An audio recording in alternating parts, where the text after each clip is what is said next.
So we invite everyone to be comfortably seated in their places, and since this is a formal event, we might even suggest that it might be prudent to have your mobile devices rendered silent so that they may not intrude on the comfort of others. And one can't help but appreciate what we heard just now in the lyric of the national anthem, Sundara Siri Bharati, Dhani Dhani Nekamal Palaturu. I think that focus has already been established by the Ministry of Mahavali Development and Environment. Why do we say that? Well, if you do look around the premises of the BMICH, it's a veritable hive of activity under the aegis of this self-same ministry, and what a wealth of material is being discussed at forums here, there, and everywhere in this very building, as you might be aware.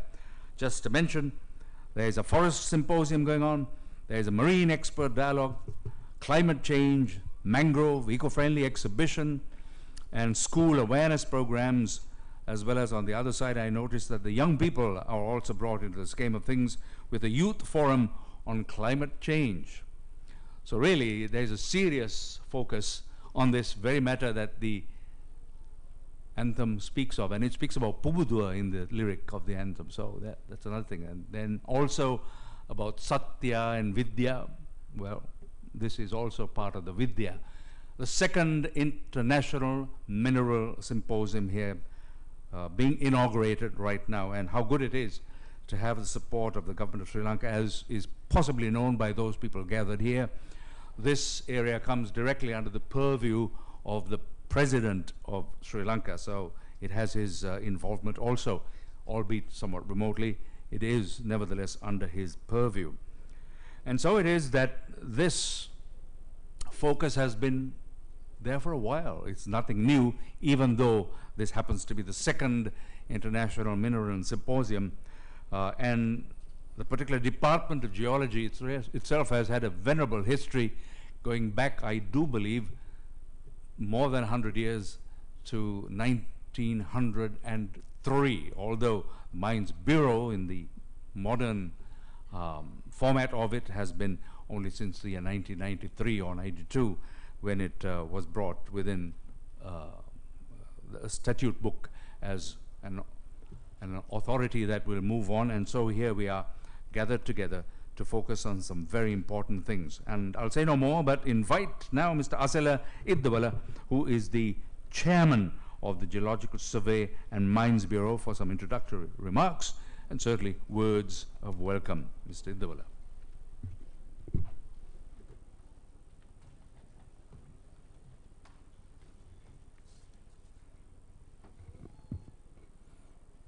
Thank you, Arun. Good morning to all of you. And first of all, I apologize for the little delaying the initiative of this valuable program. I would like to welcome all the invitees who are being gathered here for this morning. Members of the head table, the ladies and gentlemen, it is my utmost pleasure to welcome all of you for this gathering, the symposium on behalf of the Ministry of Mahavali Development and Environmental, together with the GSMB. GSMB will be the main sponsor for this symposium today in the second time as per their calendar. But this is not only a calendar event.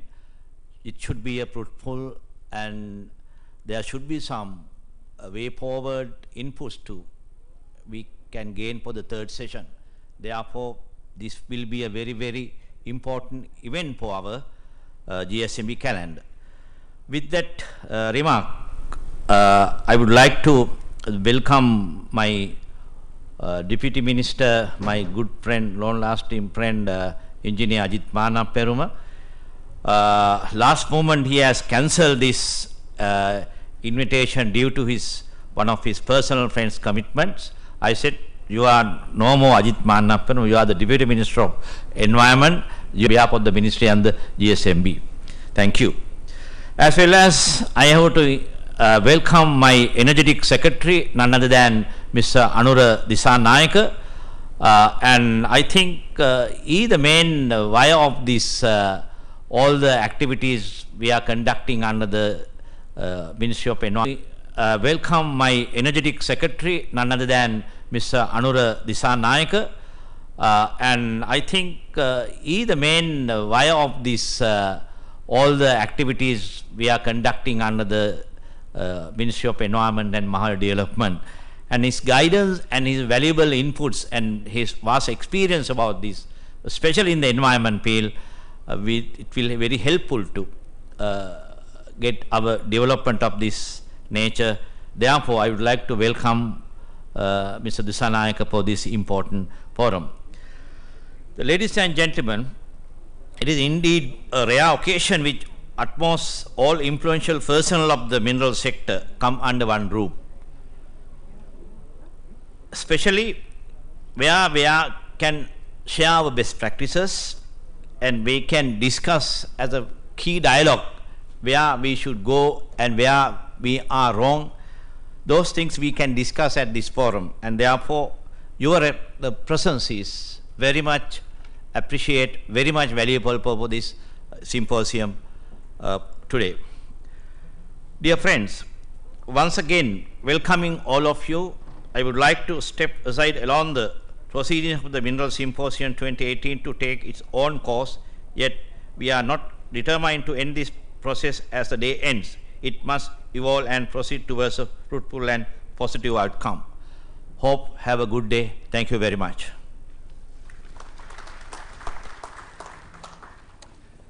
Thank you too, Mr. Iddavala, for some worthwhile emphases that were brought in, not least that this is not to be in isolation or some happenstance, but rather it has to have a focus and an ongoing one, and that one will be bearing fruitage in the future, because this is dealing with the resources of this island. And now it is that our next speaker has had an adjective placed next to his name, energetic. And that's the Secretary to the Ministry. So we'd like to invite Mr. Anura Disanayaka.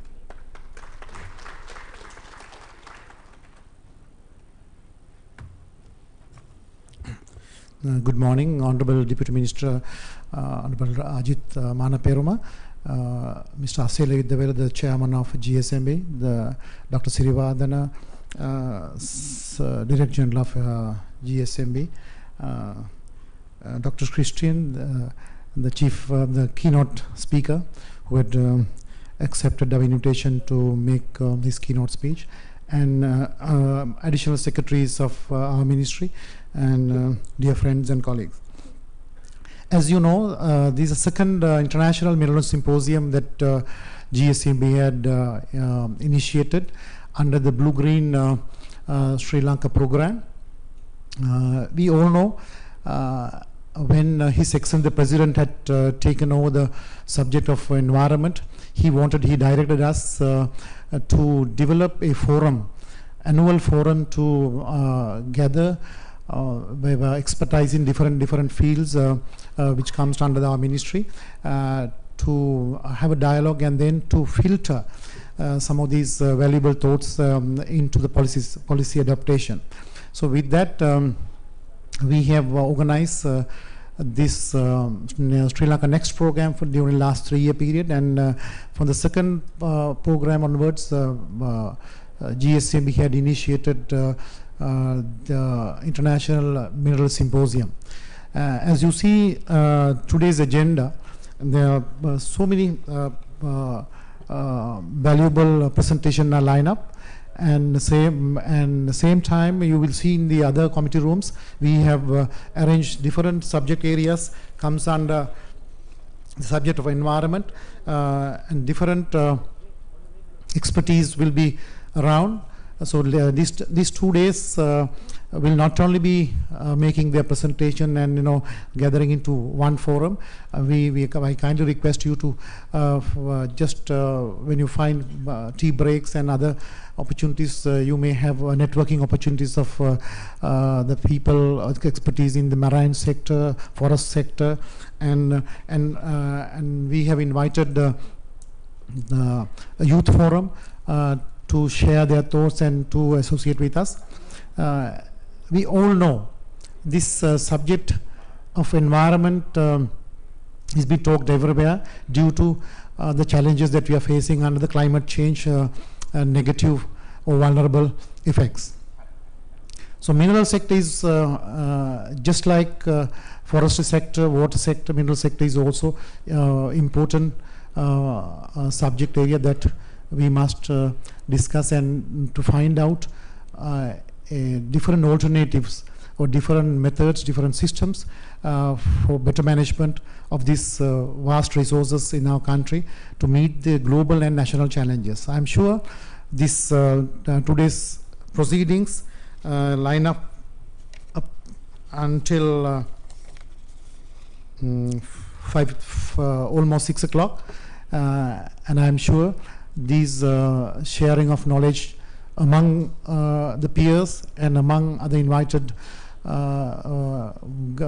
experts will help us or help the country to develop new strategies, new policies. So as a Secretary of the Ministry of Environment, I'm pleased to hear the findings after this forum so that these findings can bring into either into policies. We all know that most of you all know that we are in the process of preparing the new mineral policy, and then we have to come up with the policy. We have to come up with new regulations. We may have to come up with new changes to acts. So all these information will filter down to make such valuable tools. With that, wishing a very successful symposia. I conclude my opening remarks. Thank you.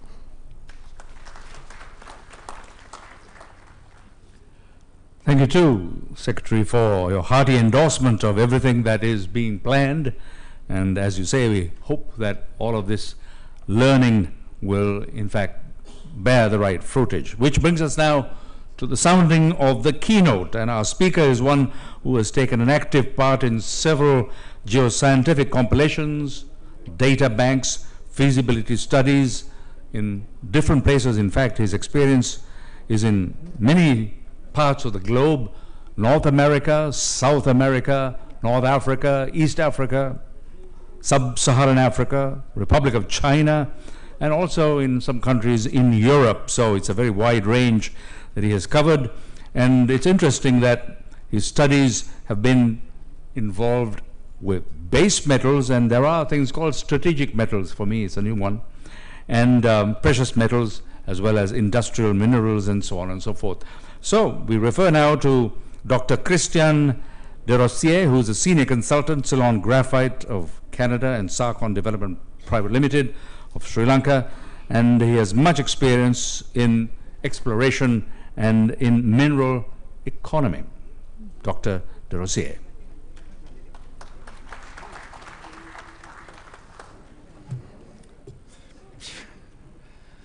Thank you very much for this kind introduction.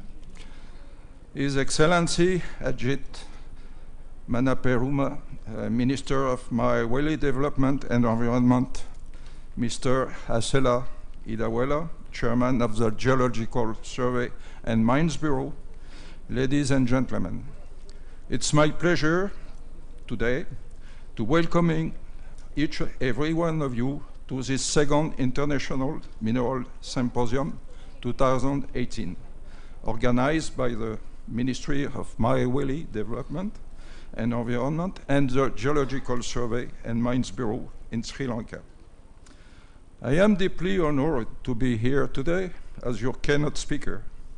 I would like to begin by extending a very special thank you to my friends, Mr. Anuka Souza, who is missing, Director of Sarkon Development, and Mr. Bharat Parashar, a Chief Executive Officer of Ceylon Graphite, who is present with us, for this most challenging and somewhat daunting opportunity. Throughout my 50-year career in the mining industry, I have often wondered how it was that many of my peers managed to venture up to such a podium. Then, here today in beautiful Sri Lanka, with all of you, I find myself making my very own inaugural keynote speech. I have to confess, it's both a privilege and an honor, and I thank all of you for that. You too, Mr. Barashar. Generally, when people say that they are looking for a keynote speaker, what they mean is they need to hire someone who can speak to an audience for about 20 minutes, 30 minutes, and they anticipate it's going to cost them a lot of money. I think when my good friends, Anuka Sosa and Bharat Parashar, reach out to me with this invitation, they receive a pleasant surprise. So my friends, I would like to begin this important conference by breaking somewhat from traditions. The honor of speaking before you duly nullify my fee. Sharing some good wine and the superb Sri Lankan cuisine will be all but enough. Usually in congresses, seminar, or conference, I act as a moderator, and I'm engaged to present to ministers, professors, and other professionals. But here in Sri Lanka, the challenge is quite different. Thankfully, you know, this is only my second visit to Sri Lanka, and I have to be your keynote speaker. Yes, it's quite a challenge. I do not like speaking about me. However, it's a little bit traditional of the keynote speakers to provide a brief overview of their professional career. But in my case, I can assure you that providing a brief overview of 50 years of experience spanning most corners of the globe is not easy. So to preserve our newly minted friendships, I will just jump straight to a few of the highlights. Is it okay? In 1969, I began my career as a geological cartographer for the Quebec government in Canada. I completed my doctorate to the University of Paris in 1971 with a subject covering the asbestos mines in Tétro-Mine, Quebec. I was immediately hired by the Department of Mine and Metallurgy of the SNC Group, which is a consulting firm known today as the international consulting firm SNC-Lavalin, based in Montreal, Canada. My position with SNC-Lavalin allowed me to acquire good experience, international experience in exploration, mining exploitation, and other legal and financial studies. This valuable experience included various key aspects of geochemistry, geophysics, drilling, mining methods, mineral resource estimation, feasibility studies, and due diligence undertakings. My tenure with SNC-Lavalin provided me with an invaluable understanding of the construction of mines, concentrator, hydro dams, cement plant, and foundries. This international experience was acquired on assignment throughout Canada, the USA, Europe, Africa, and South America. In 1992, I was engaged by Rio Tinto, Canadian subsidiary, as a director of exploration for Eastern Canada. In 1986, I started my own consulting company, CDGC Inc., and since that time, my company has been engaged by exploration and mining companies alike, as well as prospectors, government, and international organizations for a wide variety of assignments. I have occupied administrator and director posts at a number of private and public companies. While with two of them, our teams discovered notable mineral deposits, including a copper zinc deposit of 25 million tons and a world-class 250 million ton iron, titanium, and vanadium deposit in Quebec, Canada. That copper zinc deposit has been in production since 1993.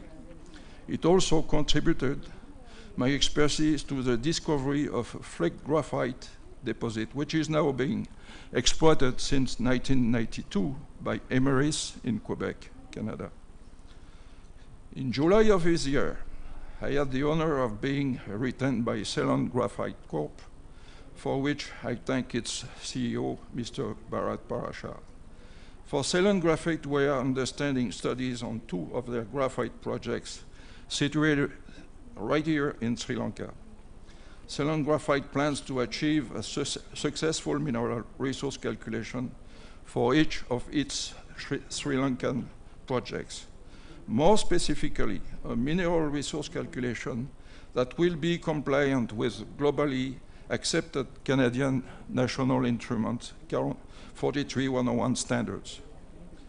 This particular engagement created the opportunity for my very first journey to Sri Lanka. During that first but very short visit, we found ourselves spending more time on the roads of Sri Lanka than in the field or on the ground. A surprise I didn't expect. However, thank you for that initial travel in Sri Lanka. I quickly became impressed by Sri Lanka's impressive geology, mineralization, the nature, and the infrastructure. The people of Sri Lanka were extraordinarily gracious and most welcoming. They certainly provided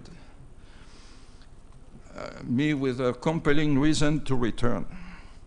The degree of development I observed, the highly skilled professional I encountered, and the quality of the available university researchers I experienced here in Sri Lanka are all impressive and inspiring. Sri Lanka has good reason to be proud.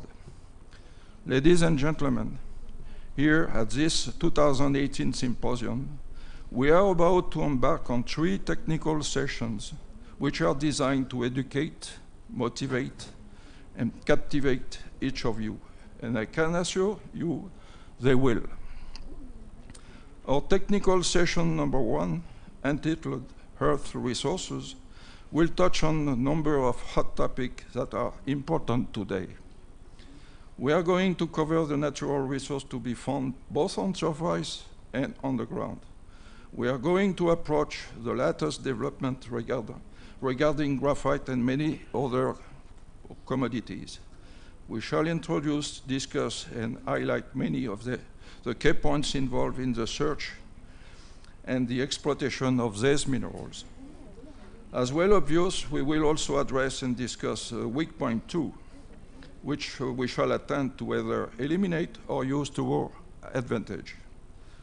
Recently, we all witnessed metal and base metal have regained some of their value on the international markets. Copper, zinc, nickel, and cobalt are again in demand and seeing their price rising sharply. Rare earth, lithium, vanadium, graphite too, because of their use in electric cars and batteries.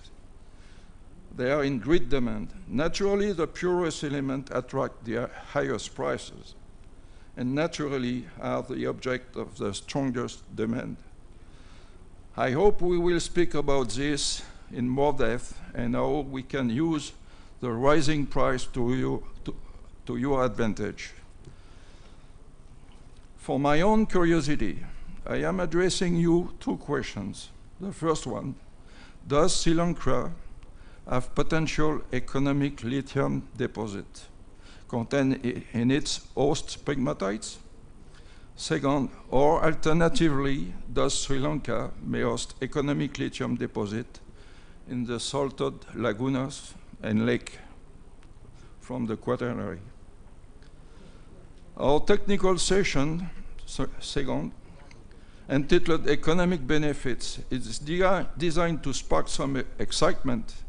In Sri Lanka, the mining exploration sector seems to be attaining a healthy level of sustainability.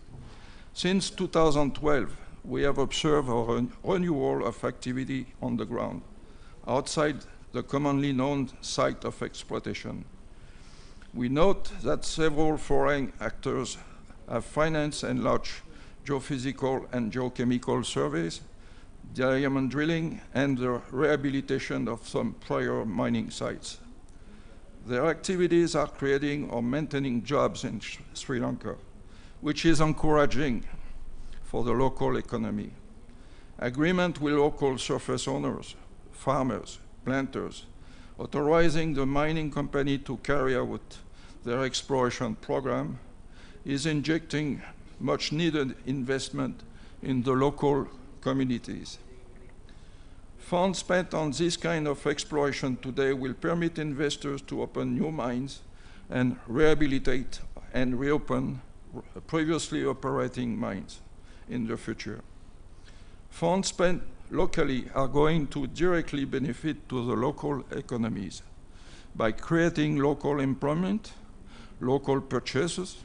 It should be noted that every direct mining job created in turn create another 5 jobs indirectly in the nearby communities by the way of supporting services. All of this creates further offsetting benefit for local communities or central governments in the form of income tax and royalties revenues. This is a true win-win for everyone in Sri Lanka. Government support and aid is very important for breathing life into the development of the country's mining industry. Such government assistance can take on several forms, many of which do not necessitate formidable costs. A few examples would be, through the GSMB, the government can support the industry in areas such as technical services, approved laboratories, improved libraries, detailed archives, and extensive mapping. On this matter, I recommend that the GSMB begin by simply updating its website. Please. To allow industry participants ease of access to geological and geophysical data at an affordable price, the industry needs to be able to access and download electronic copies of the country's geological maps in PDF, JPEG, or vectorized format. Costs related to the provision of such data can be easily recovered today by setting up a simple online credit card system or payment procedures as used in other countries throughout the world. The library, the archives, and the old reports that grid owners must submit every 6 months should be digitalized and made public as soon as the grid are allowed to lapse or change ownership. It goes without saying the cost could be recovered by charging the customer a reasonable fee for each search and retrieval of data. Airborne geophysical survey needs to be made public, again, for an acceptable fee. It would be both interesting and important if the universities would release on their website all papers and conferences published by their professors and searchers. This could be a source of revenue for the institution and its staff. In addition, this would make a lot of publicity for the institution and on the work in progress in its departments. In fact, I would like to take this opportunity to challenge each of these institutions to take this very step. Making its scientific information readily accessible and available on the internet is a must for Sri Lanka to compete on today's mining environment. Sri Lankan and international geologists as well, investors have come to expect such access in all mining regions of the world. In fact, not providing such services will prove a deterrent to international mining investment. Such services allow highly paid geoscientists and investors alike to save valuable time and greatly reduce their own and their client costs associated with the compilation or research of data. Our technical session 3, entitled Environmental Impact, is all about miners making the world a better and safer place. And I know you will want that. More and more, the mining industry tends to discipline itself. Our industry needs to experience fewer on-surface mining rejection, spend less money and time on cleanup of the former mining site, and greatly reduce water pollution of streaming. By doing things right in the first place, together, we can do just that. The safety of miners today is greatly improved. Today, shear zones are screened and rock bolted, then injected with concrete and or resin. Friable rocks are now consolidated by crating, etc. More and more, the extraction of minerals is carried out by remote control or robotized equipment. We can clearly see that in the near future, a few short years from now, the modern mine will be exploited from a room on surface. Today, we find the new mines are all likely to be electric powered. It's important that we are all aware of the improvements being made and incorporate these improvements into our endeavors. I challenge you to joining in making this happen. Here in Sri Lanka, mines are underground by regulation that are designed to protect the on-surface environment and allow the agriculture or tree plantation to thrive. In my opinion, this is a very good point, and I am dreaming that other countries follow your path. The sterile materials serve to bank up the stopes and other openings. Only the ore is brought to surface, where it is treated or concentrated and sold. This is an excellent initiative because the mines have a very limited footprint on surface. If desired, large blocks of barren rocks could also be brought to surface and sold as construction stones or aggregates. This could provide an additional stream of cash flow to the mining operation. The fill-in can be made with finer materials. An interesting fact I would like to make you aware of before I conclude is that graphite mines like Ceylon Graphite is working on here in Sri Lanka, and you already know that. They do not pollute the environment for one very simple reason. No chemical product is used for the extraction or the concentration of the ore.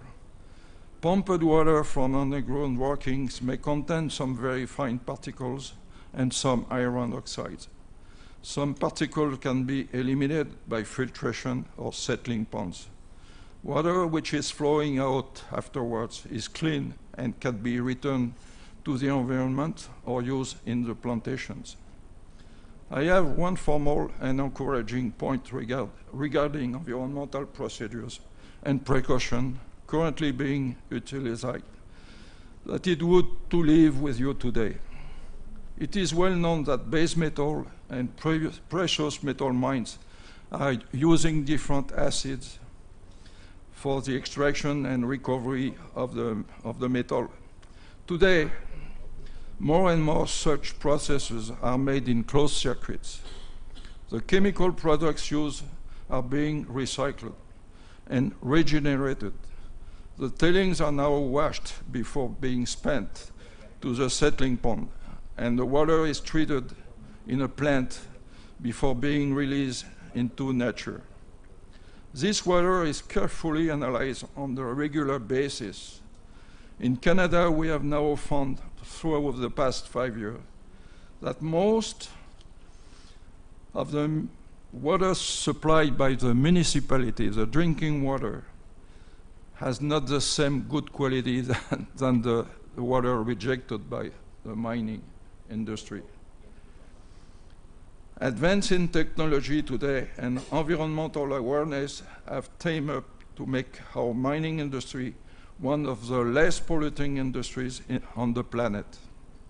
In closing, I would like to thank each of you for the wonderful opportunity to come to Sri Lanka and share some of my experience and thought with you throughout this 2018 symposium.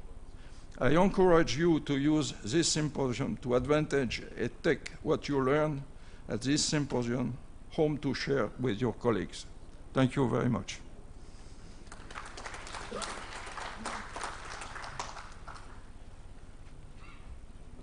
Thank you too, Dr. de Rossier, who issued some challenges to all concerned and the stakeholders, and also made some sterling recommendations which we trust would have been noted. And also we do appreciate the cautionary notes that were sounded within the keynote, that the environment has to be protected, and so pollutants must be controlled. And indeed, I do understand that the Geological Survey and Mines Bureau themselves have been playing that role of, in fact, serving to regulate even as they facilitate. And also these are non-renewable resources. Nothing can be wasted. So those are important things. And thank you very much for underscoring that. There's a need for the community of Lanka to know more about the mineral resources, their conservation, and the possibilities that there exists. Unfortunately, the curricula of the schools almost have nothing that would allow a young student to think positively about these things. However, some efforts have been made, albeit small, and that is by way of the International Earth Science Olympiad. It has been held for the 12th time now. The most recent one was held in Thailand. And you would be happy to know that there were 39 countries that participated, and included therein were Sri Lankans, or Lankan students also participated. And some of the other countries who were in that grouping were the United States of America, Australia, France, Germany, China, Japan, Brazil, Spain, Russia, Norway, and India, amongst others. So we're very, very happy that we have some winners. They're in the audience, and we're going to recognize those young persons who represented Sri Lanka and brought honor to themselves, their schools perhaps, as well as the country. And so we are now pleased to invite the Honorable Deputy Minister in the company of our keynote speaker, Dr. de Rossier, to please come up to the front here in the company of Mr. Asela Iddawala, Chairman. And we are going to recognize these young people who have successfully been declared winners in various categories at that competitive event at the 12th International Earth Science Olympiad. So as I said, hopefully these young people will themselves be the ambassadors in their own communities to alert others of their kind that there is so much to be learnt and done with regard to what we have as resources. So the competition was designed to test secondary school students on their science, knowledge of science, geology, metrology, hydrology, environment science, and terrestrial astronomy. All of those came in. So what do we have? Well, we have some names. So I'm going to invite those young people to come up now and receive a certificate, a memento, as well as a cash prize.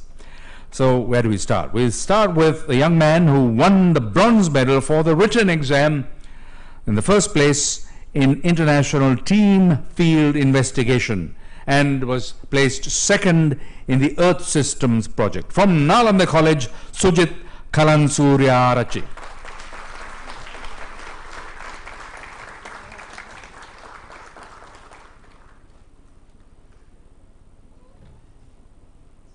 And the memento that they will carry with them is a sample of minerals. What do you think of that? A sample of minerals. Well, there's the story up on the screen as well.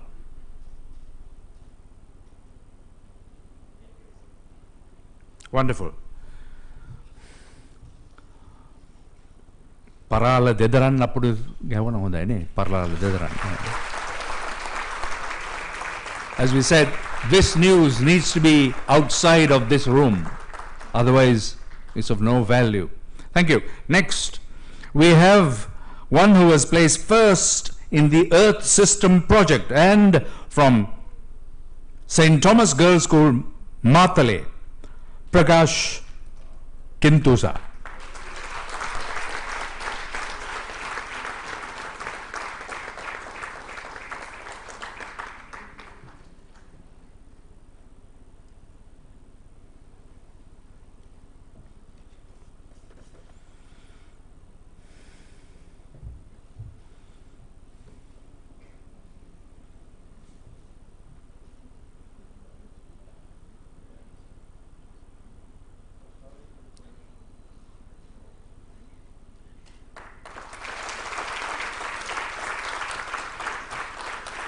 Next, a youngster who won the 3rd place in the International Team Field Investigation. From Lyceum International Nugegoda, Aloka Senadira.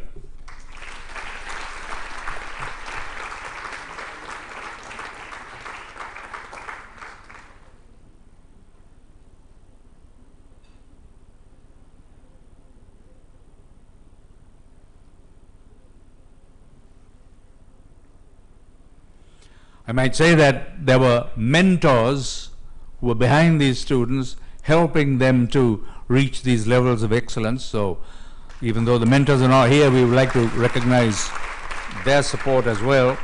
And that was under the aegis of the Bureau. And finally, we have another participant who was judged as worthy of merit, and so from St. Anthony's College, Kandy, we have Sachula Senanayaka.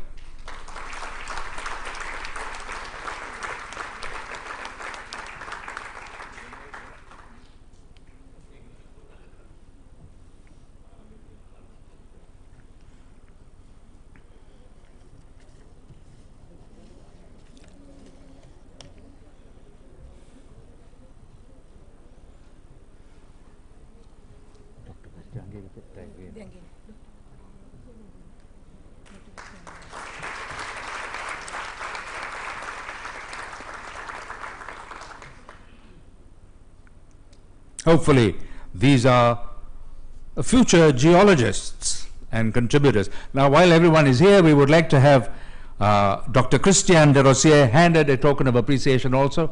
Maybe please persuade the Honorable Deputy Minister to present that, as well as Mr. Sirivadana, the Director General, to be present, and maybe Asela Iddavala as well, Chairman. And this is a token of appreciation to our keynote speaker.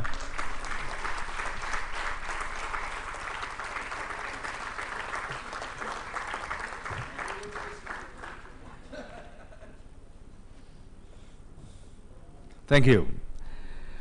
We proceed now with our agenda, and we have mentioned a few things in passing with regard to the Bureau and its range of activity.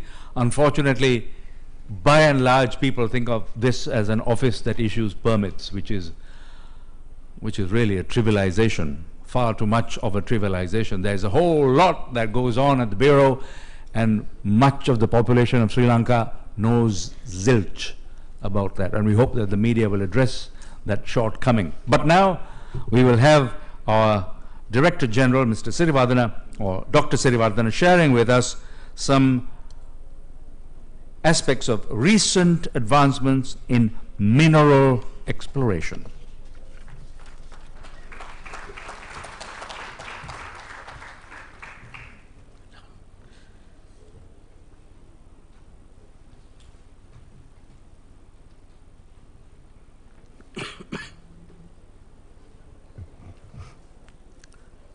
Very good morning to you all. Honorable Deputy Minister Ajitmana Peruma, Chairman, Geological Survey and Mines Bureau, Mr. Asela Iddavala, ladies and gentlemen, on behalf of the Geological Survey and Mines Bureau, I am going to present on recent advancements in mineral exploration, particularly undertook by Geological Survey and Mines Bureau. Let me introduce with Geological Survey and Mines Bureau's history briefly.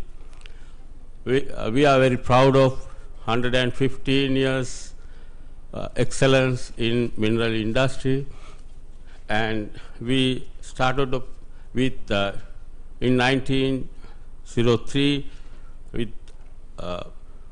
as the Mineral Survey of Ceylon that was established by Honorable Ananda Kumaraswamy, and we changed then in 1926 into the Department of Government Mineralogist, and then again in 1962 to the Geological Survey and Survey Department, where I joined in 1988, and in 1993 Geological Survey Department was restructured again as the present Geological Survey and Mines Bureau.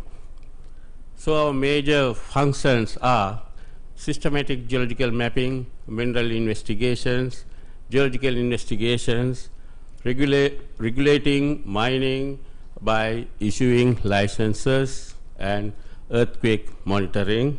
These are the main functions. So as the prime institution with regard to mineral exploration related activities now, we mainly undertook mineral exploration activities by our own funds as our own projects, and also we took outside client responsive projects.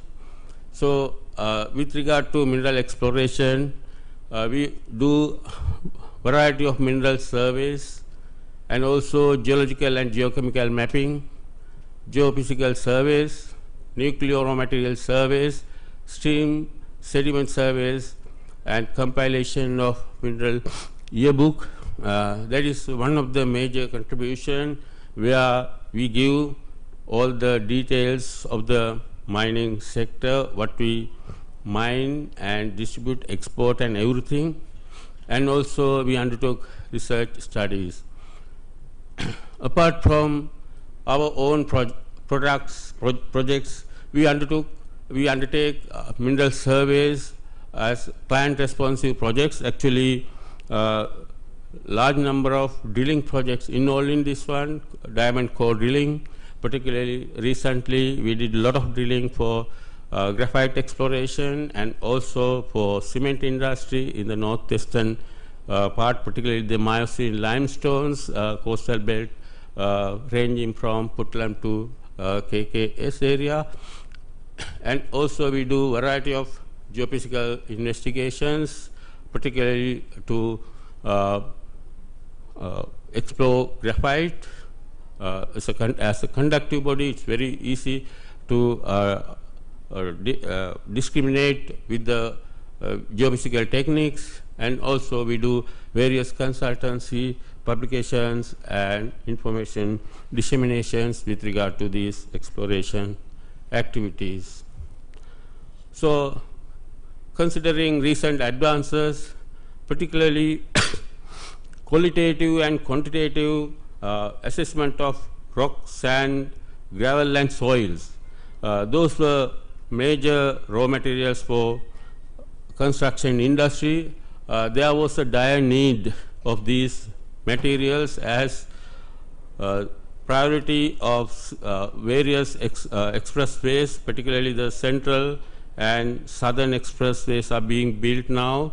After the Civil War, there's a construction boom, so large number of these materials are needed. So we are pioneered to find these minerals, and actually we have covered almost 95% of Sri Lanka now, and our discoveries are made in this table. Some of these main discoveries probably I don't know whether you can see it clearly, but we have already given those details to respective government agents. So these details, particularly the amounts of sand, gravels, soils, and these all these construction raw materials availability sorry, informing to the government agents. So these necessities are being addressed. Apart from this one, we do provincial mineral surveys. You can see in the middle, we have already produced the Central Province Mineral Survey maps and reports, and we have discovered large number of mineral commodities recently, particularly the Sabaragamuwa Mineral Survey we have carried out very recently, very valuable electronic grade quartz deposits, and certain number of limestones, particularly crystal limestones, quartzites, and various other minerals you can see from this table. So this is the metric topographic map of Ratnapura. In this particular map itself shows more than 35 pegmatite bodies with feldspar. Feldspar is one of the major minerals now used in ceramic industry as well as variety of other industries as a filler material, and various sort of industries, and also these particularly over 80 vein quartz. These deposits are particularly found in Palmadulla and Balangude areas, and also the quartzites are one of the possible suitable mineral for manufactured sand industry, and also these large number of these deposits have been discovered, and also large number of sand deposits have been discovered in this area. Then nuclear raw material surveys, nuclear fuel, actually I should say nuclear raw materials. One of the very early minerals we have identified, particularly in late 1800s or early 1900s, Marie Curie, Madame Marie Curie discovered radium from our radioactive minerals. So particularly in the southwestern or Sabaragamuwa provinces, at that time large number of radioactive minerals have been discovered, and even in World War days around 2 metric tons of radioactive minerals have been exported in Sri Lanka. These minerals are very valuable. So at the moment we are doing uranium raw material, nuclear raw material surveys both in the western and eastern coast. Much more details will be elaborated by in the later discussions. And this is one of the areas where we get these nuclear raw materials using gamma ray spectrometers, using field work, field studies along the coastal belt.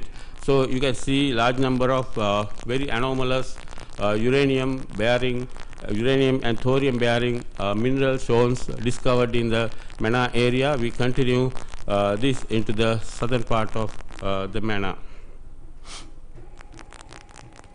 And we using IAEA assisted carbon gamma ray spectrophotometer, we discovered very anomalous areas, mainly in the central part of Sri Lanka. This is Ambana near Matale. We found some anomalous area anomalous radioactive zones, particularly with rich in uranium. Apart from these, we are also being carried out recently cement raw material surveys in the northern part of northern province, and you can see some. Actually, while we are drilling, we found some anomalous trapped groundwater also sprouting out in this drilling in the that field near Putlam. So we discovered in the cement industry, particularly limestones and the cement clays are very much important. We discovered both these deposits in the northwestern coastal belt. And also we did some glass sand exploration in Jaffna Peninsula, particularly in the Point Pedro area. So very good quality, more than 99% pure silica sands were discovered in Jaffna area. You can see these people are drilling. Our GSMB crew is instrumental in using a large number of auger drilling to discover large areas of very good quality silica sands in the Point Pedro area. We made some three-dimensional figures and also modeling of these Point Pedro silica sand field. And also one of the minerals that deficient in Sri Lanka very recently, actually the lack of bowl clays, one of the major problem we had. To address that one, we did some surveys in the southern part of Sri Lanka, particularly in Akuras, the Nilwala Ganga floodplain. So we discovered some very good quality bowl clays with the assistance of the ceramic industry, ceramic people. So these deposits have been modeled, and in the future these deposits will be sufficient for our ceramic raw material needs in the country. And and also we did a lot of drilling projects, and particularly with the Tokyo Cement Private Limited, we did some reserve estimations of limestone for cement industry, and also for mineral sands. We did a lot of geological investigations to identify heavy mineral sands along coastal belt, from particularly in the eastern coast. And also we did some drilling for graphite industry, deep drilling. So some of these drilling found vein quartz, very rich graphite mineralization. So near future we are going to develop with the clients to develop this graphite industry also. So with regard to the other client responsive projects, the Ceramic Council, in collaboration with the Ceramic Council, we identified vein quartz, feldspar, kaolin, calcite, and other ceramic raw material minerals around Matale and Nurelia area, and also clay deposits in the Maoya, and also we did some graphite around graphite surveys in the Alukatia and Pathakada areas.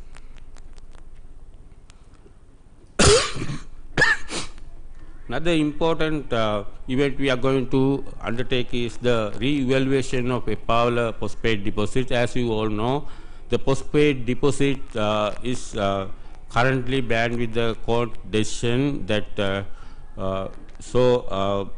before we were entrusted to evaluate the Epaula deposit fully before do any sort of communication or with export related activity with any external party before complete re-evaluation of the deposit. So it is our main task, one of the main tasks, to re-evaluate the total reserves of the Epaula deposit. So the deposit itself was discovered in 1971 by Geological Survey Department, and in early days we did some drilling, particularly surveying, mapping, drilling, trenching, sampling, and sample analysis. Some of these samples were analyzed with the Imperial College in London. So in those days, in 1971-74 area, and so this deposit contains two major parts, northern and southern extensions. Mainly the northern part is currently being developed, and we are going to we are going to explore whole deposit, including the southern part, in the near future. So geologically, the Epaula deposit is located in the Vani complex, and a systematic field investigation indicated that entire deposit could be divided into two deposits, and also the area is predominantly composed of granitic rocks and apatite bearing carbonatite rocks intruded into granites.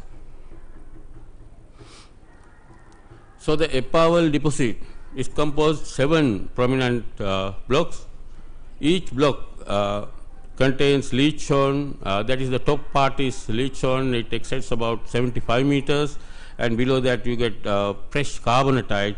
So in the future we are going to drill all these deposits. Other than main 7 blocks, we extend our exploration into the southern part, and also this is showing the east-west section of the block D of the Epaula deposit. And recent magnetic measurements indicated that other than the present Epaula deposit may extend further laterally,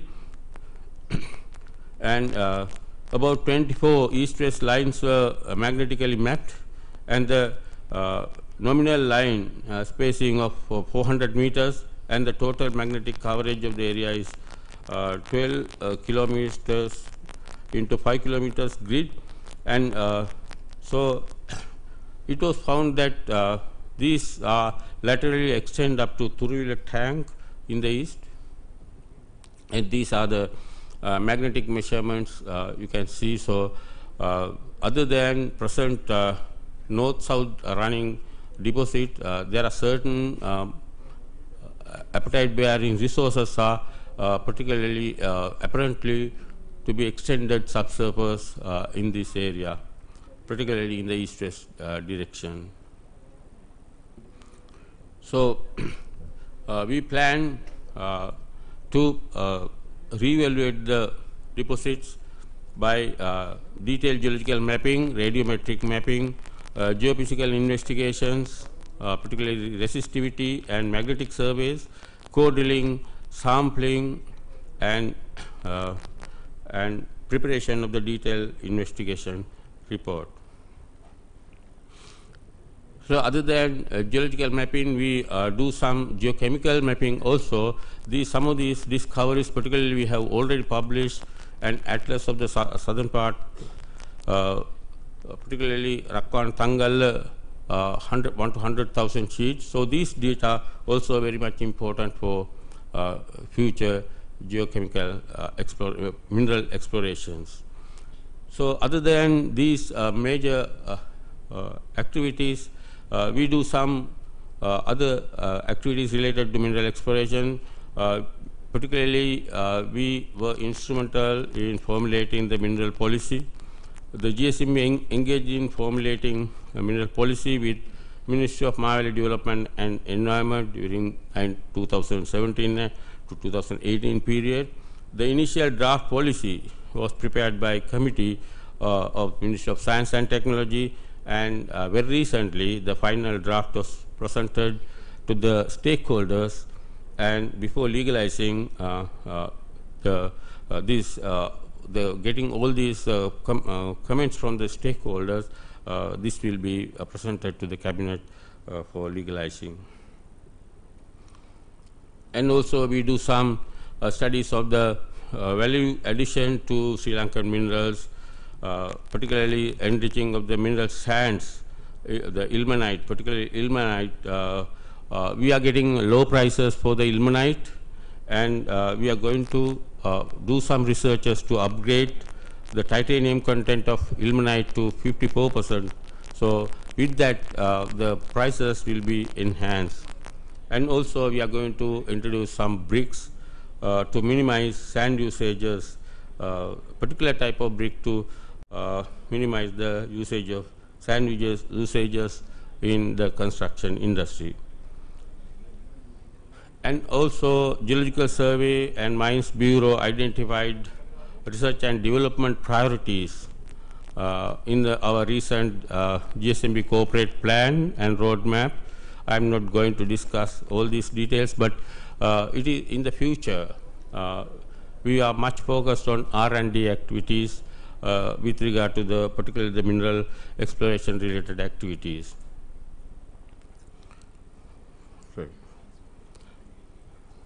Okay. With this, I would conclude. Before conclusion, I might add few words to with regard to Dr. Christian's. So, Dr. Christian mentioned that particularly the remote sensing, the need of addressing remote sensing for our discovery of valuable mineral deposits. Geological Survey is now planning for the airborne airborne geophysical survey of the island-wide coverage. I think with that, if we can do that thing within next few years, we need some government support to expedite this work. But if we can cover whole island with these airborne geophysics, particularly magnetics, radiometrics, and EM, then we may find some good deposits so far hidden or subsurface deposits, particularly in the central part of Sri Lanka. And also, Dr. Christian mentioned that our graphite is very pristine and no chemical industry. No chemicals are used for exploitation of this graphite. Yes, we do not use any chemicals as in the other countries like China, where they use various sort of chemicals to enhance their grades. And so that is our intrinsic value of our graphite, and I think in the future we are going to market this, particularly at the moment the graphene, the important mineral, particularly the graphene is being produced in Sri Lanka, and we are going to expand this activity in the future. Also, as mentioned, Dr. Christian, the sorting out of the mineral policy is very much important. I think in the very near future that will be sorted out with all these stakeholders' participation. So with all these, I think our future of mineral exploration and mineral industry will be getting brighter. So with that hope, I would conclude. Thank you so much.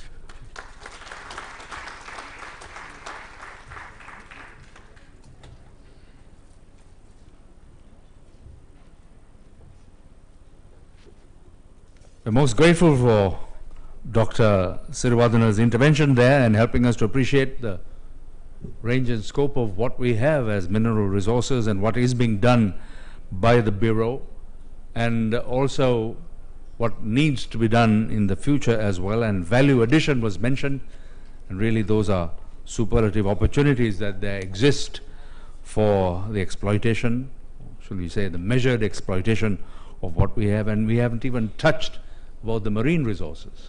There's more there. Now I understand that it has been decided to have a very brief intermission for some refreshments being served outside. So we invite everyone to quickly go out, serve themselves, enjoy whatever is served, and quickly return for the next part of our inaugural, which will follow immediately thereafter. So this is a sudden adjustment that has been made. So it's a tea break now, back here, very shortly.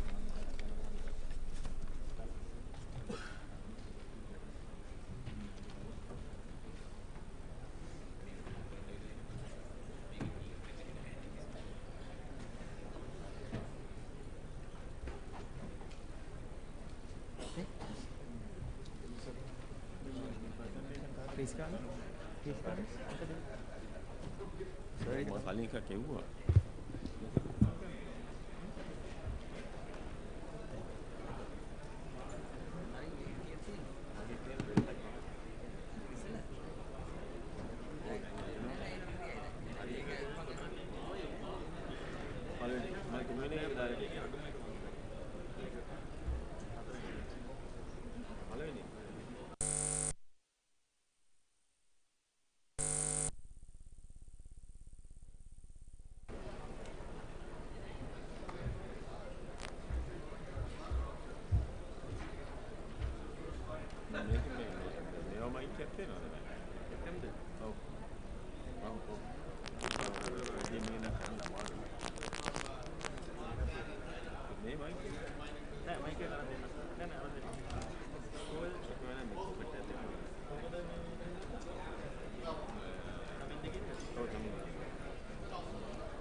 the applications, and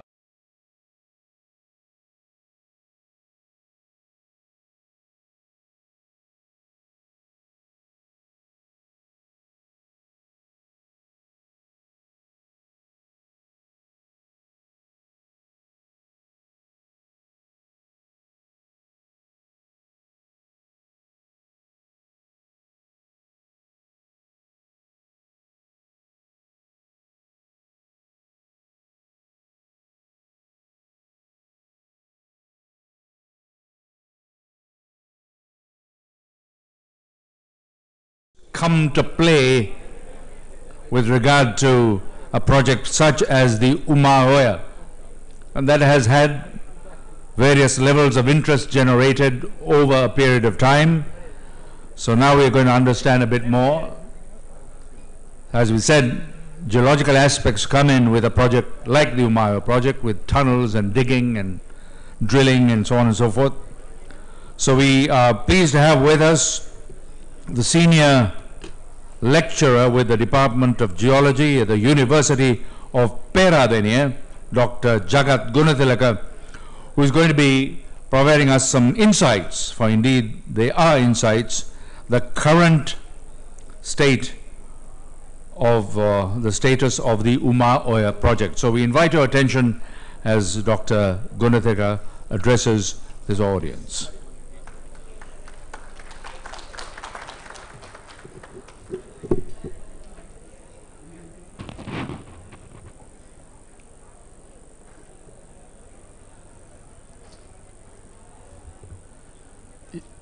Yes, good morning, everybody. Honorable Deputy Minister, Mr.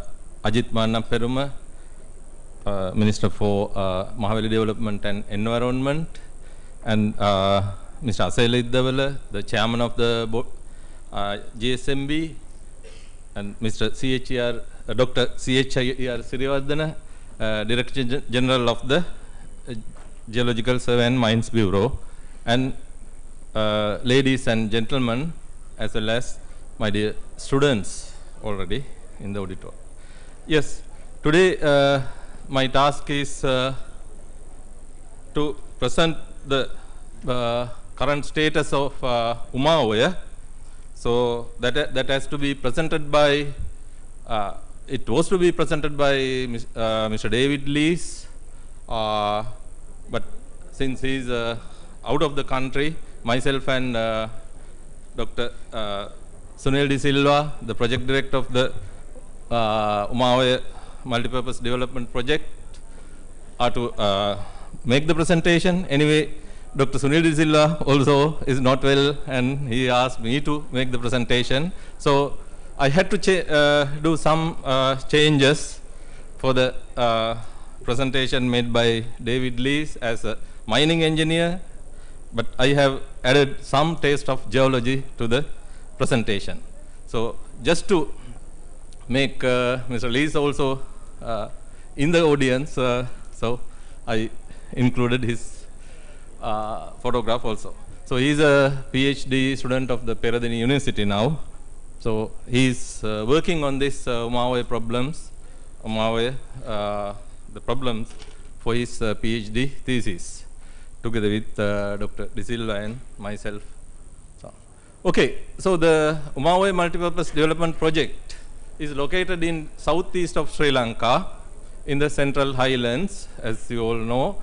That is the main purpose of the project is to transfer water, 145 million cubic meters of water annually, to produce hydroelectric energy and to use it for the agricultural industry. So the project, Umaoya project, consists of 2 roller compacted concrete dams. That is one in Puhulpola on Umaoya, and the other one is at Dairaba over the Mahatotilla Oya. So joining these 2 reservoirs, there is a link tunnel that is 3.7 kilometers long tunnel, and which then the water is transferred from Puhulpola reservoir to Dairaba reservoir. And then there is a 15.2 kilometer long head race tunnel, which is called HRT, and vertical shaft with 600 meters height, which will transfer the water from HRT, head race tunnel, to the underground power station.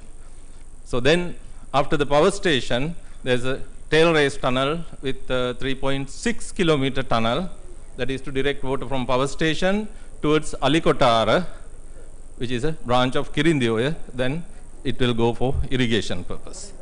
So this is the schematic diagram of the whole project. Two reservoirs, Puhulpola Reservoir and Dairaba Reservoir, are linked with link tunnel, and then from Dairaba Reservoir, 15.2 kilometer tunnel, HRT is going, and then 600 meter shaft is there to bring the water to the underground power station, which has to produce 120 megawatt of electricity. So the area to be served in this diagram, so you can see the water will go up to Hambantota, so filling all the tanks in the middle along Kirindioya and so on. So this is the general layout of the project. The two dams are Puhulpola and Dairaba, link tunnel, and 15 kilometer tunnel. And you can see Bandaravela with the yellow star. So just north of Bandaravela, that Bandaravela Badulla Road, the HRT, head race tunnel, is going under the Badulla Bandaravela Road and so on. So this Puhulpola dam, it is almost completed already, 50 meter high dam on Umawaya. There is Raidaba dam on Matotillawaya, that is also 50 meter high dam, that is also almost completed. This is the link tunnel joining these two reservoirs, Puhulpola Reservoir and Dairaba Reservoir. This 3.7 kilometer long tunnel. Then the HRT, head race tunnel, it is done by tunnel boring machine. For the first time in Sri Lanka, tunnel boring machine was used to construct this 15.2 kilometer long tunnel. This is the place where this tail race tunnel is had the breakthrough to the powerhouse cavern. So this powerhouse is almost completed. Most of the installation is now completed. Only few work is left. So here the generator and also turbines, these are all almost completed now, fixed. And this is the surge shaft or vertical shaft, 600 meter high vertical shaft to bring water to the powerhouse. Okay, so my general theme today is to talk about the head race tunnel or the present status of head race tunnel, HRT. So this out of this 15.2 kilometer length, only 3.35 kilometer is left until yesterday, of course. Until yesterday, it has been drilled up to from Dairaba, it is more than 2.5 kilometers and so on, and from Karandagolla side also. And so this head race tunnel, the excavation of this major 4.3 meter diameter HRT head race tunnel is done by fully mechanized method and by using a double shield excavate TBM. So this is the first use of TBM in Sri Lanka, as I mentioned. So here you can see the way the precast concrete segments are to be placed for unstable areas of the tunnel and so on.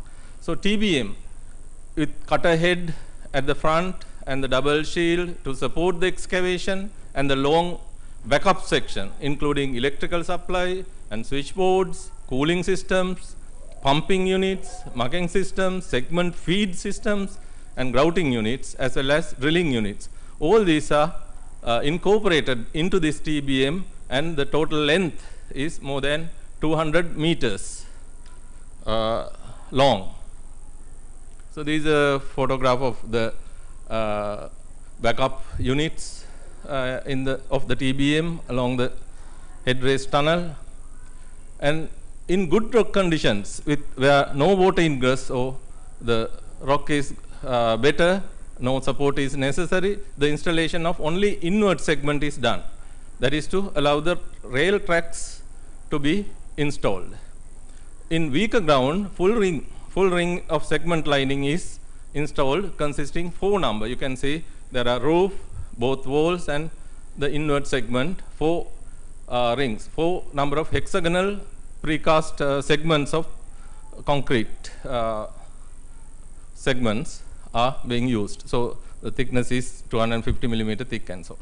So the segmental lining is supported by pea gravel or small gravel injected behind the sides of the lining to fill the voids with the excavated rock.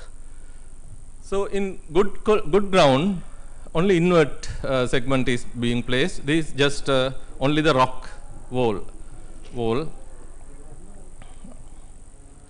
In case of difficult ground or weak ground, this is the way tunnel is supported by segments, concrete segment lining. So this is the cutter head, of course, of the TBM.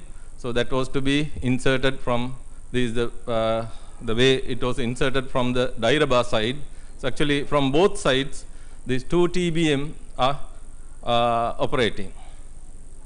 So when we talk about geological setting, so the head race tunnel of HRT is located very close to the boundary of the Highland complex and the Vijayan complex of the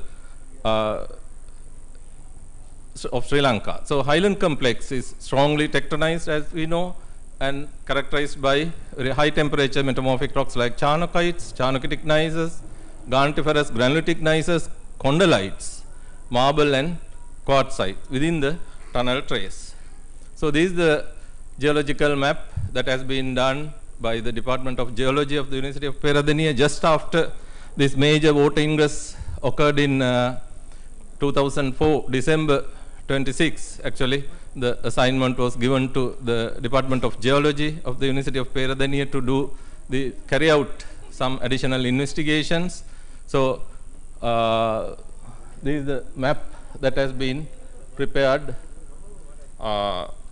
Actually, that has been some extensive investigations have been carried out there. So this map shows the leftover part. So you can see 2 plus 892 meters, and from the Dairaba side, and from Karandagolla side 6 plus 250. So the balance is 3.35 kilometers. Only 3.35 kilometers are to be excavated. Next. So as we understood during the 24th December 2014, of course, during the first ingress occurred. So there was a huge ingress of water into the tunnel, into the HRT from Karandagolla, that excavation, Karandagolla side, outlet side. So that was happened just when the tunnel reached the underground area where the upper surface is underlain by this condolite, the rock condolite, which is naturally in Sri Lanka, that is the rock which undergoes deep weathering. The weathering of condolite is much more deeper than sometimes several hundreds of meters deeper. So there are several reasons to have this extensive weathering. So I don't want to discuss that in this case. So this is the result, actually, as a result of this encountering this aquifers in the tunnel HRT. These are the this is the way that water has been released through release holes, pressure release holes that has been done from inward as well as from the walls of the tunnel. So all the water, so without releasing this water, grouting or other processes could not be done. So right? So further, so you can see the way the water ingress occurred into the tunnel during that time. So this water ingress, you can see here, initial water ingress occurred at the place where the surface is, as I mentioned, the condylite is underlain, and the depth of weathering of the condylite exceeds 100 meters, even more than the depth of the tunnel. And as a result, very quickly, responding to this water ingress into the tunnel, there are large number of wells, dug wells in the periphery, in the vicinity of 600-meter wide corridor has been dried up. So altogether 468 domestic wells have been dried up during that time, and after that there were more than 1,200 domestic wells affected within the area of influence of this water ingress into the tunnel.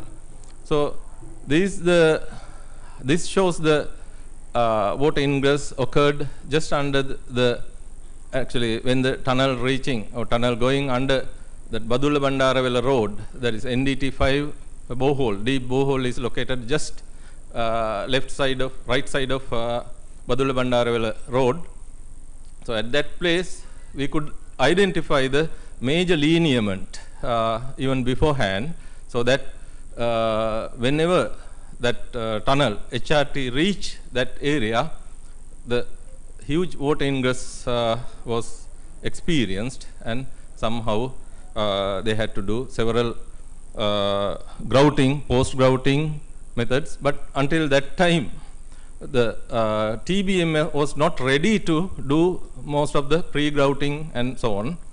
So with that, of course, several mitigation measures have been proposed, including the several foreign experts, and our several local experts also joined to give these instructions and mitigation measures and so on. So as a result, there were several additional investigations carried out. One was that TSP, that is tunnel seismic prediction. So with the small blasting along the excavated tunnel, so it can be predicted about 100 meter ahead what is there and what is the structures and what are the water bearing fractures and so on. So TSP uses very small amount of explosive charges to create seismic waves. Okay. And then probe drilling at the beginning, the TBM had the facilities only to drill the top half of the tunnel. So they had, for example, from 9, if you take a clock from 9 to 3 o'clock, only for that part, they could drill. Only 7 boreholes could be done from that part. So the probe drilling, of course, could be reached up to 50 meter ahead of the face. So it has to be carried out by dedicated percussion drills mounted on the TBM itself behind the tail shield. So these are the 7 boreholes, which 7 probe holes that could have been drilled until the major ingresses happened and so on. So after that, it was proposed to modify the TBM. Otherwise, without modifying it, if they go ahead, there will be a drastic, the problems cannot be avoided and so on. So as a result, somehow at the initial stage, it was modified only partly, but later on they have modified it fully to incorporate 26 probe holes, not only for the upper half, also the lower half, including lower half. So the increase of drilling for this pre-excavation grouting also could be done with this using these probe holes and so on. And in this case, in case of outlet TBM in the outlet Karandagolla side, there are 26 probe holes. It was 7. So 7 was modified to 26 boreholes, and then the Diaraba side, inlet TBM, it was modified to make 31 probe holes. So that number of, out of these 31, they can select whatever the boreholes depend on the water ingress along the initial boreholes and initial probe holes and so on. So these are the first one. The left side is the outlet TBM, which had which now have 26 probe hole facilities for 26 boreholes after modification, and then inlet has 31 probe hole ports.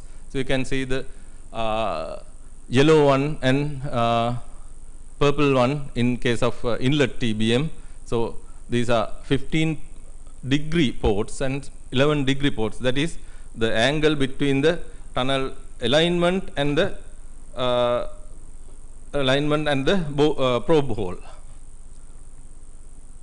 So this is the way somehow using these probe holes the pre-grouting is being done. So the rock mass grouting within the head of the tunnel face can be grouted using this pre-grouting methods, and these again post-grouting. During post-grouting also it is only basically considered only 4-meter radius of the tunnel from the tunnel face. And so this is an example where grouting has been successful. So it is a fracture that was that had been grouted ahead, that is pre-grouting. So how success the pre-grouting is can be seen here. Fracture is completely sealed with grout material, that is open joint in Charnockite rock. And then we have carried out some geophysical surveys, electrical resistivity surveys, particularly in the Palleperu area, where the large number of dug wells have got dried, so that during the investigation we could see that the rock condylite is completely weathered even beyond 60 meters, which was feasible using this electrical resistivity method with the available equipment there.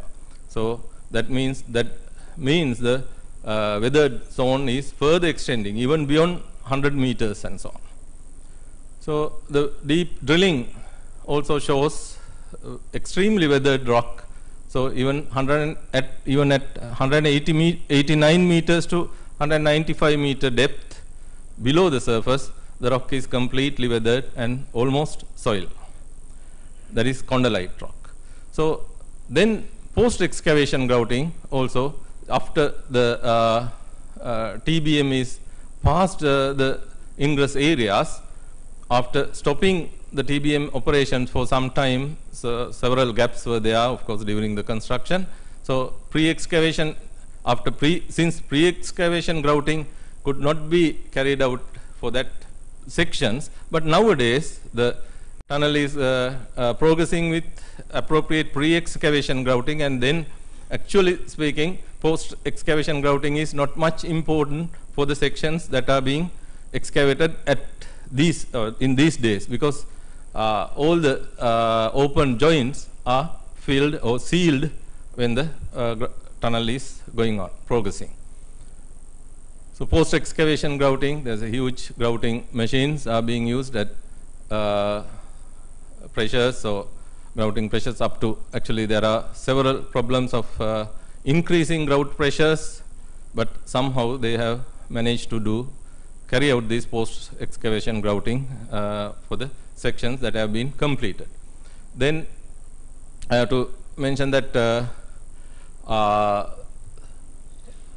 when the tunnel, when the HRT, head raise tunnel, passing the axial zones of the antiform, usually we all geologists and structural geologists, we know that axial zone of the antiforms are considered as the highest or weakest zones because of the fractures and so on, highly fractured zones. So it was predicted, and at the same as predicted, we have encountered weak zone along that axial zones, and again we had some water ingress.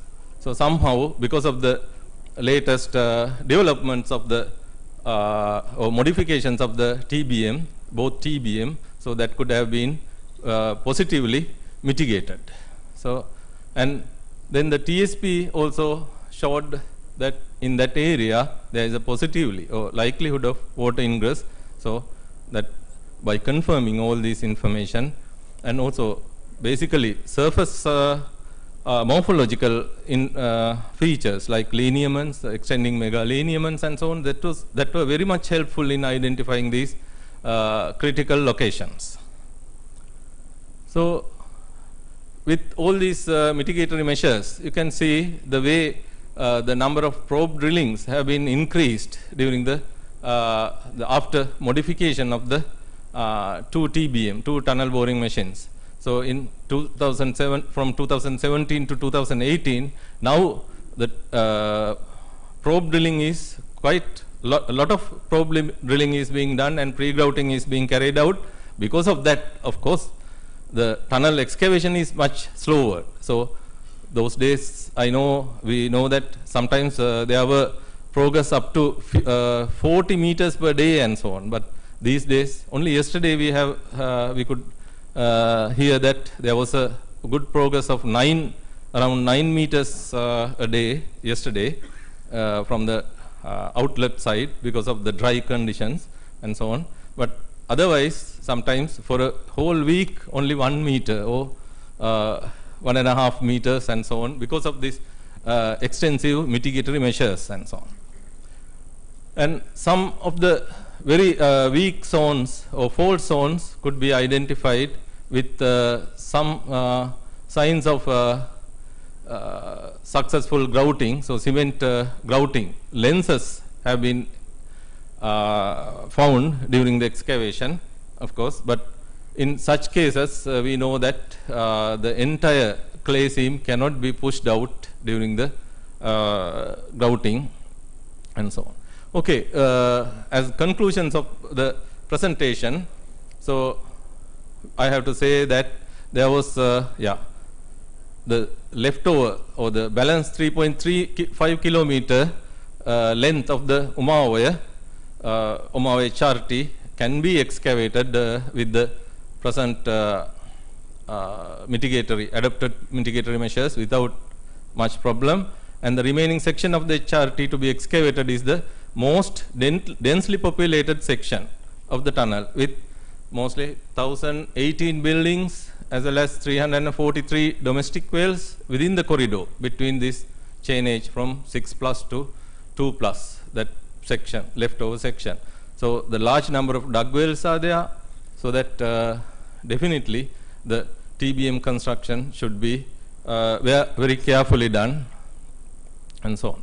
So the excavation through this section will have to be carried out with care, utilizing all the resources available, using TSPs, extensive probe drillings, or detailed pre-excavation or grouting procedures and so on. And the residual